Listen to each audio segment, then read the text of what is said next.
MP Raghuramakrishnaraju తూర్పుగోదావరి జిల్లా రాజమండ్రి విమానాశ్రయానికి చేరుకున్నారు. గోదావరి జిల్లాల నుంచి పెద్ద సంఖ్యలో తరలివచ్చిన అభిమానులు రఘురామకు భారీ గజమాలతో స్వాగతం పలికారు. సుమారు 4 ఏళ్ల తర్వాత రఘురామ సొంత నియోజకవర్గం భీమవరం వెళ్లనున్నారు.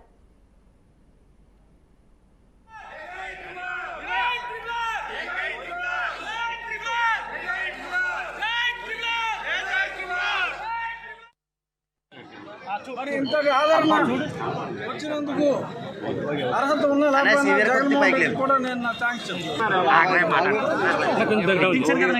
అలాగే రాకుండా ఉండాలని చాలా ట్రై చేశారు. ఇప్పుడు ఇంకా అన్ని తీసుకుని వస్తున్నాం. పోలీసులు కూడా చాలా చక్కగా సహకరించారు.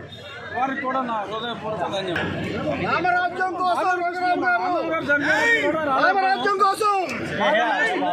మంచి రోజులు వస్తున్నాయి. డెఫినెట్ గా ప్రజలు అందరికీ కూడా రాబోయే రోజులు మంచి రోజులు వస్తాయి. మరి ఇంతటి ఆదరణ